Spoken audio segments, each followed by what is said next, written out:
রাসূল ডাকতেছেন, সাহাবীরা রে, আমার এই শহীদদেরকে দাফন করে দাও। শর্ত হলো গোসল দিও না, রক্তমাখা জামা কাপড়গুলো পাল্টাইও না, এই রক্তমাখা জামা সহ দাফন করে দাও। হাসরের ময়দানে আমি নবী এই শহীদগুলো লইয়া আল্লাহর আরশের কিনারে যাইয়া দাঁড়াবো, দেখাবো আমার উম্মতের মতো কেউ নিয়ে আল্লাহকে পাওয়ার জন্য এইভাবে কষ্ট করেছে। এবার দাফনের কাজ শুরু হলে কিতাব লেখে 69 জনের দাফন শেষ। 70-এর মাথায় আসওয়াদ দূরে পড়ে আছে। আমার নবী 2 কদম সামনে গিয়ে দেখে আসওয়াদ নতুন তরবারি হাতে চিত হয়ে পড়ে আছে, শহীদ হয়ে গেছে। আমার নবী ডাকে, রে আসওয়াদ, মদিনার হুর বিয়ে করতে পাঠাইছিলাম, মদিনার হুর বিয়ে করলি না, যুদ্ধের ময়দানে জীবন দিয়ে বিদায় হলে।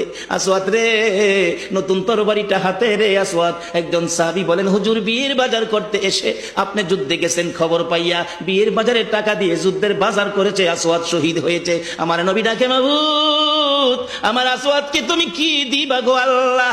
মদিনার হুর নিল না, রাসূলের পক্ষ নিয়ে জীবন দিয়ে দুনিয়ার থেকে বিদায় হলো, আমার আসওয়াদকে তুমি কি দিবা গো আল্লাহ? আসওয়াদের লাশটা ধরে ধরে কবরের দিকে নিয়ে আসতেছে। গোসল লাগবে না, কাফন লাগবে না, শুধু দাফন করে দিবে। আমার নবী আসওয়াদের কবরের পাশে দাঁড়াইয়া মুস্কি মুস্কি হাসতেছেন। সাহাবীরা আরজ করেন, ইয়া রাসূলুল্লাহ, এই কবরের পাশে হাসতেছেন কেন, ব্যাপার কি? আমার